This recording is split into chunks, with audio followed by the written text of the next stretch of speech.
What's up, Friendzonies? Thank you for tuning back into another episode of Keeping It Real with DanieSteel. This video is about just educating yourself again. So, something my husband said to me the other day was, you took the red pill.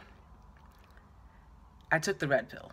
And what does that mean? Well, if you've watched The Matrix, you probably know what it means. But if you haven't watched The Matrix, basically, pop cultural reference of it is, the blue pill is the pill that lulls you into sleep. The blue pill is the pill where you believe everything you're told and, you're in ignorant bliss. I burped. I don't know if I'll leave that in there or not. Then there's the red pill, okay? The red pill is the pill that's like essentially the woke pill, if you will. And remember, The Matrix was written by a black woman. So a lot of truth and understanding in that. So basically what I realized is, after my husband said that to me, because we'll be talking, and it just shows you the stuff that we talk about too, kind of,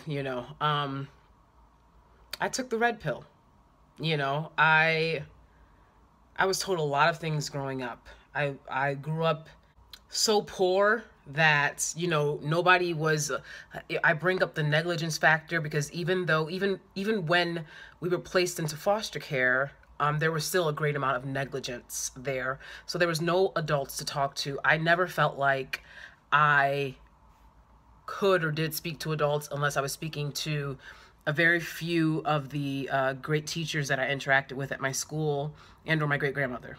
So growing up poor is associated with lack of education. I thought I got a great education, and I did get a great education, but I didn't get all of the truth. It was only later that I found out in life that I would have to find that truth for myself. And I know a lot of people from a lot of various different backgrounds, all different countries, all different races and ethnicities, speak all different languages, and everyone has their truth. I feel like, except black people. Oh, shout out to my dress, by the way. I got this from a vendor on Harlem 125th. Yeah, so also something that trolls and naysayers of the swirl or whatever don't comprehend is there's not a single black business owner out there that agrees with you. Because when I bought this dress, the guy that I bought it from didn't care that my husband is white. When my husband's standing right there, they don't say, oh, well, I would sell this to you, but your husband is white. They gladly take the money and are appreciative of the fact that, unlike most of the people that walk by them today, I actually bought something. So you need to understand that when it comes to economic growth. Okay? Now, back to what I was saying. Having to find my education for myself.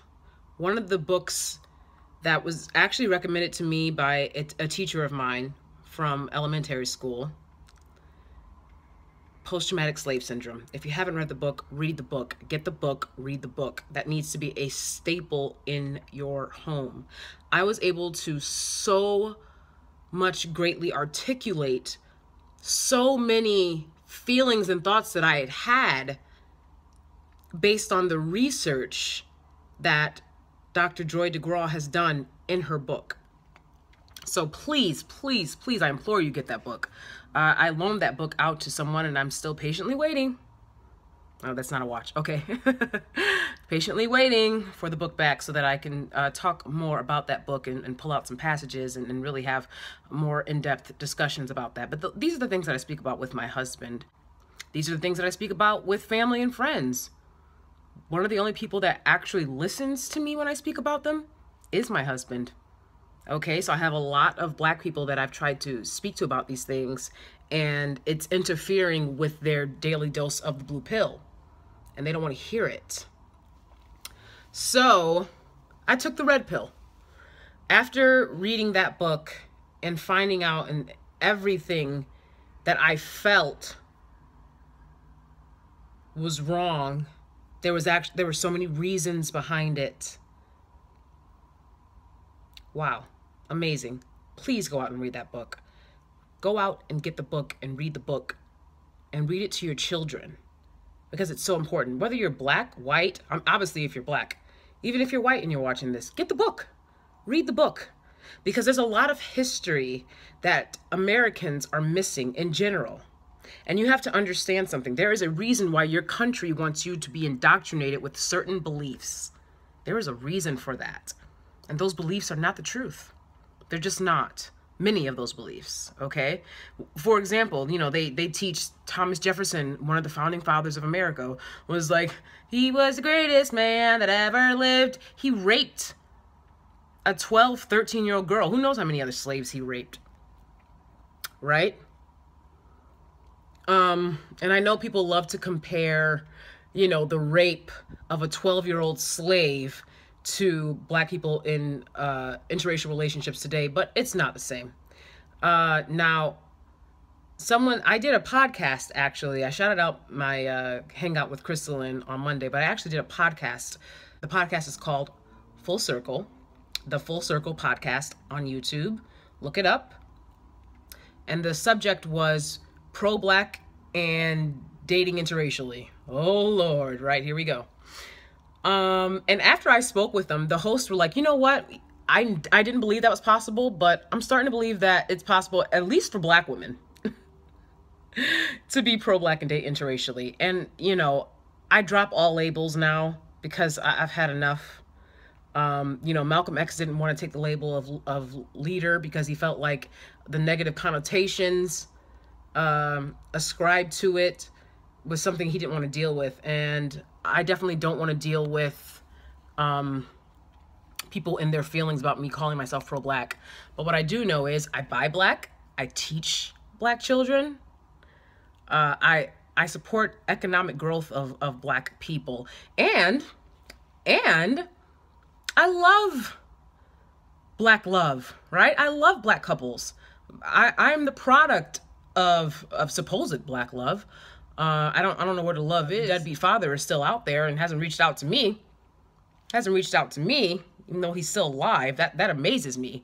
That essentially what my deadbeat father has done is failed consistently for at least 33 years, as old as his oldest child is. 33 years, you failed. You never did anything when we were younger, and you haven't done anything now. It's like, what are you doing? Are you comatose? Are you in a coma? Like, what's going on? I don't get it. And he still has love and support from his family that I've never gotten from them, which is very interesting because I've never put any children in foster care. So, and I never will. I'll take them out of there though. So anyways, I took the red pill. After I read Post-Traumatic Slave Syndrome, I started reading more books. I started reading Ta-Nehisi Coates and Dr. Frances Cress Welsing and Malcolm X. Like, I think I've seen every single video I can find. One, I've read the autobiography of Malcolm X. Two, I think I really have watched every single video I could find of Malcolm X. And you notice the growth that he made in his journey, right? Where he thought one way, and then his experiences, his lived experiences taught him, you know what? I need to start really using more of my own independent mind on these issues and not just believing everything that I've been told. Because, you know, you saw the lack of support that Malcolm had. People love to rep him now, but the bottom line is, who killed him?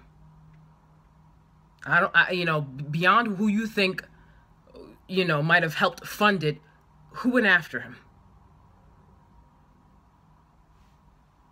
The very people that he thought were supposed to have his back. To cover up secrets, to keep secrets.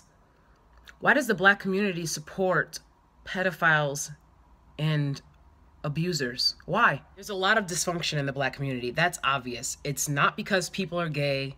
It's not because women who would elsewise be single and or alone are now dating outside their race. That's not it either. It's because of the indoctrination that America teaches black children. And then the parents are not teaching them elsewise, are not teaching them the truth. And so they don't know the truth, and they think that that is the truth. They don't know the truth so much that they have no incentive to seek it out. Okay.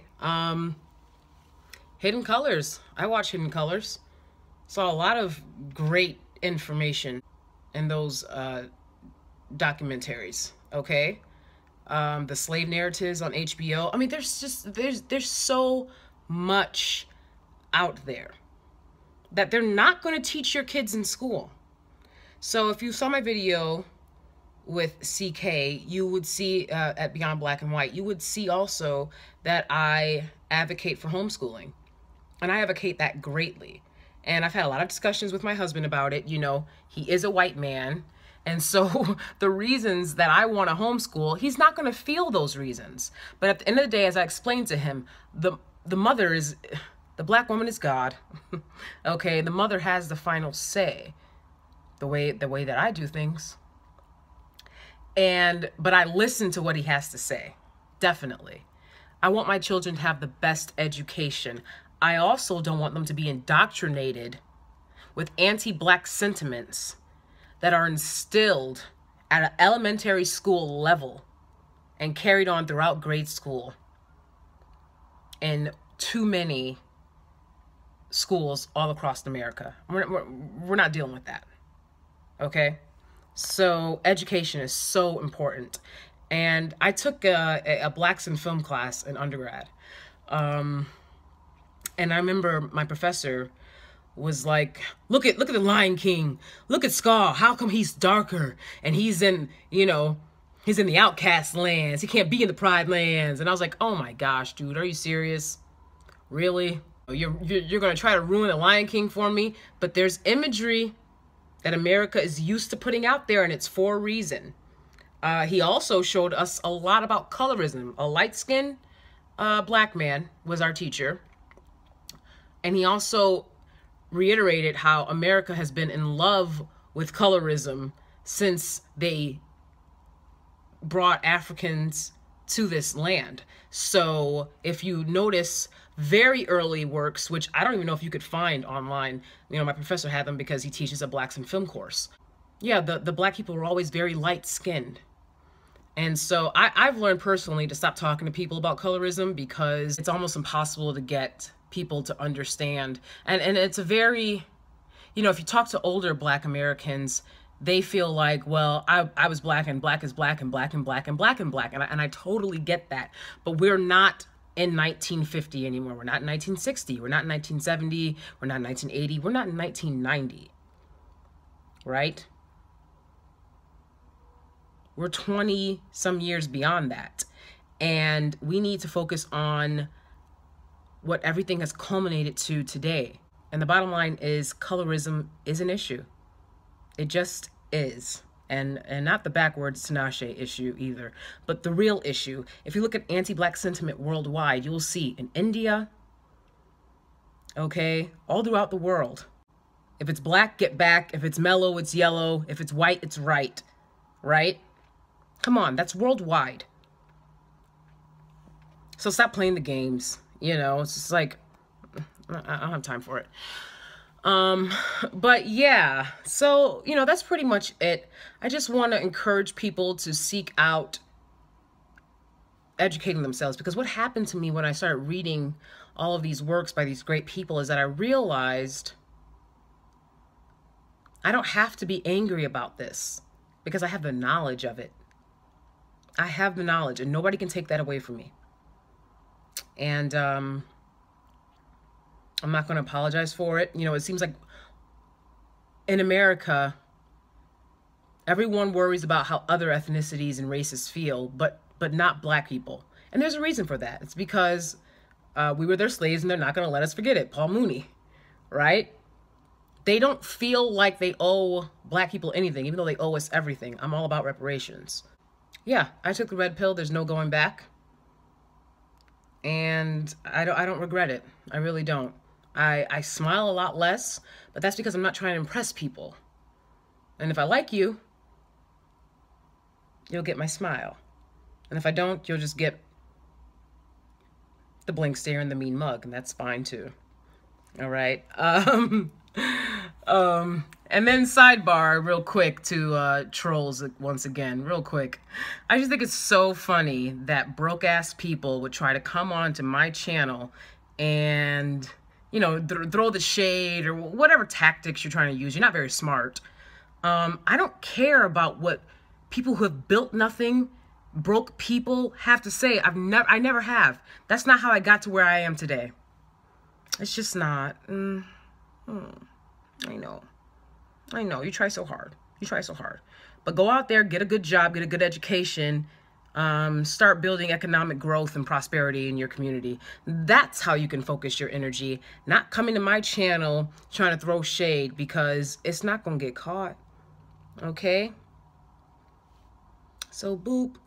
The shade, it's hilarious. It's as if they really believe that I can't, you know, it's like they think that if I go outside because of little dumbass comments that they might leave on my YouTube channel, that I might go outside and all of a sudden I can't go to the corner store and buy a 25-cent Huggy, but to a store, by the way, that you don't own, right?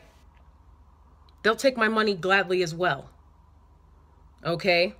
So, like, what is your point? You act like I can't go out and go to a barbecue or go to a, you know, family cookout, you know, because you put a comment on, so now everybody knows. Nobody knows about you. Nobody knows you exist. And I don't know you exist. I told you I don't exert energy on people that I would never talk to in real life, and I mean that. You are deleted. You are blocked. You're banned, or whatever.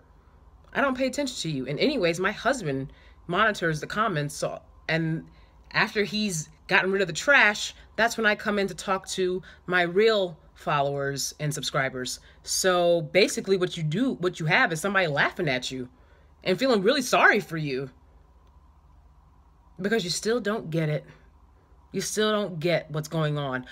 No matter what situation we've been put in, we live in the country that we live in today. Capitalism exists. So get on it. Make the most of it. Do what you got to do, right? And not doing what you got to do and being bitter and worrying about who I'm chilling with. How's that helped you so far? Yeah, that's what I thought. Okay, so thanks so much for watching, you guys. And I will see you next time. Don't forget to like, comment, subscribe, and share this video. Okay, thanks. Bye.